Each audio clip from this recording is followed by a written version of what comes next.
Hello Scorpio, Sun, Moon, Rising, and Venus signs. Kamusta kayo? Sana po'y nasa mabuti kayong kalagayan. Welcome back po sa Star Tarot. At kung bago kayo rito, welcome din po kayo. Please subscribe, like, share my videos, and leave me a comment kung nakaresonate po kayo. So, multitasking si Scorpio, ang sipag mo din, ano? Multitasking, nagtatrabaho ito, nag-aalaga ng baby, 'di ba? At the same time, nagko-computer, yung gano'n. So, pupuwedeng work from home ang iba sa inyo. So, paborable 'yan, 'di ba? Na naka-work from home ka or baka yung business mo home-based business. So, at the same time, 'di ba, rumaraket ka, nagtatrabaho ka, pero at the same time nababantayan mo pa rin ang mga anak, mga bata, natitignan-tignan, nasusupervisan ninyo, yung gano'n. And during break time siguro, 'di ba, nagkakaroon din kayo ng time na maglinis, magligpit, yung mga ganyan. Kaya for some, komportable ang naka-work from home or yung nagnenegosyo ka na nandiya ka lang sa bahay, 'di ba? We have follow-up. Ayan, baka ang iba naman sa inyo rito, baka meron kayong pina-follow up na pupuwedeng application, 'di ba? Baka nag-apply ng trabaho kayo. So, ngayon nag-aantay kayo ng tawag kaya pupuwedeng ngayon nagfo-follow up kayo or it's about time na para mag-follow up kayo kasi baka it's been like what, isang buwan na or 2 buwan na siguro kayo na nakapag-apply. Then siguro ngayon, 'di ba, in June, kailangan ng i-follow up ninyo kasi baka natabunan na application ninyo, 'di ba? So, we also have toxic work environment. Maaaring ang iba sa inyo ganito ang sitwasyon sa trabaho, 'di ba? Yung toxicity na 'yan hindi lang siguro sa work itself, 'no, yung workplace ninyo, hindi lang siguro yung baka exposed kayo sa mga chemicals, mga ganyan ano, sa mga hazardous materials. Aside from that, pupuwede rin na mga kasamahan mo din toxic, 'no, mga boss mo, tapos yung mga colleagues mo, 'di ba, maaaring sila din 'no, toxic din. So, pupuwedeng talagang hindi maganda 'no, yung inyong work environment na. So, maaaring may ganiyang sitwasyon ang iba sa inyo. So, by the way, maraming salamat 'no, for subscribing, and if you haven't subscribed yet, subscribe na kayo. And also maraming salamat din for not skipping the ads, malaking bagay po 'yan sa akin. And also please click the join button sa baba ng video kung gusto po ninyo na mag-join naman kayo sa membership. Okay? Salamat po. So, tignan natin kung ano pa. We have the Eight of Cups. Moving on. Okay? Moving on. Ano kayo, aalis kayo. So, definitely, no, doon sa mga Scorpio na nakaka-resonate dito sa toxic work environment, maaari ngayon na magde-decide kayo na aalis na kayo dyan. Definitely, no? This is something na talagang you don't deserve, 'di ba? Kung gusto mong mas humaba pa ang buhay mo, 'di ba? Kasi depende, no? Kahit kunyari, okay naman yung workplace mo.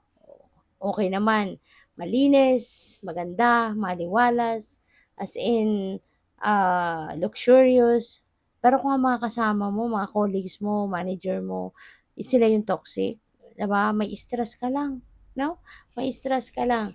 Or kunyari, yung trabaho mo naman, tulad ng na-mention ko kanina, na baka ang daming mga hazardous materials, exposed ka sa radiation, or exposed ka sa formalin, sa yung mga toxic talaga na ano, materials. So, yun masama din, 'di ba? Kasi yung health mo naman dun ang kalaban mo talaga, yung katawan mo ang magsa-suffer. Kaya maaari 'no na meron ang iba sa inyo may mga ganong situation sa ngayon kaya feeling ko hindi kayo magdadalawang isip na umalis, from that, toxic work environment, 'no? Kaya si Eight of Cups aalis, there is a desire, for you to leave that place.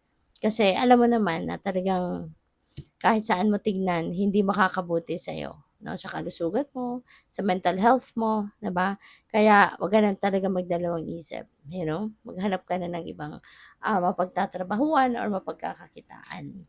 So, we have Eight of Wands, ayan. So, suswertehin ka din finally, 'no, Scorpio, this is good. Kasi meron tayong dalawang eight, no? Eight of Cups, tapos Eight of Wands. So, that becomes number 88.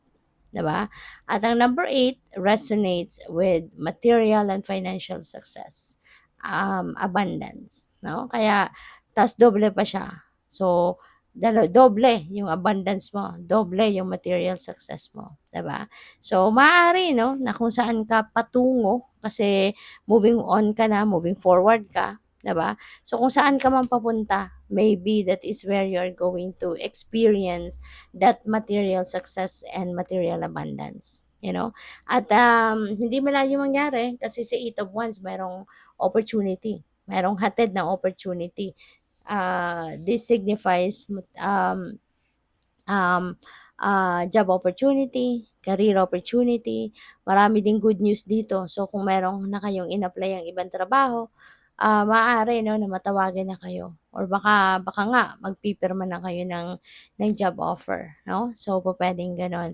At saka, may travel, no? Si Eight of Cups, may travel din ito. Si Eight of Wands, may travel din. So, baka, kailangan ninyo mag-relocate, para sa bagong trabaho na 'to or pupuwedeng nasa transportation, industry kayo, 'di ba? Pupuwedeng gano'n ang mapapasukan ninyong trabaho. So, ayun, good luck kung regardless kung ano man ang klaseng trabaho ang mapapasukan ninyo, good luck sa inyo.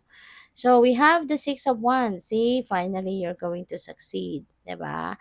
So, feeling ko yung success na 'to for others of you, ngayon na 'yun, ngayong June na 'yun. So, maaring you are going to claim that victory na kung ano man yung pinagsisikapan mo, ano man 'tong trabaho na ginagawa ninyo or project or business, 'di ba? Maaring magtatagumpay ka na. Kung sa trabaho man ito, baka yung success na 'to could bring you rewards, 'di ba, financial reward, may mga award, promotion, mga ganyan, may mga karagdagang suweldo, may extrang bonus, yung mga ganyan, 'no?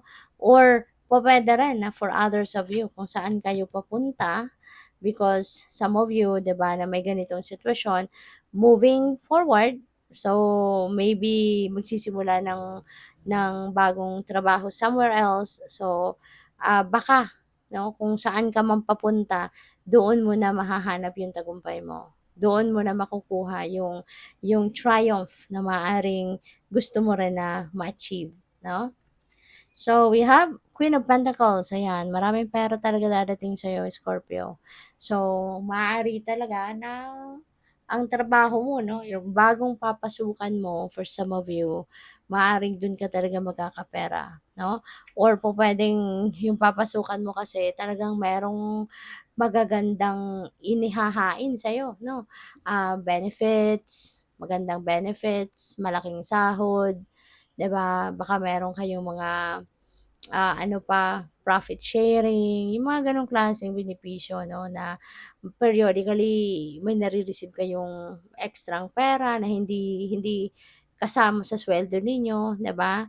So, pupuwede 'no, na may mga ganiyang offer sa inyo rito kaya, magkakapera ka, hindi man 'to instant, 'di ba? Pupuwedeng hindi ito instant, pero sa kung saan ka man papunta, ano man yung bago mong trabaho, maaaring diyan ka talaga magkakapera. So, puwedeng gano'n ang ganap diyan, 'no? So, tignan natin kung ano pa ang mga final messages ninyo.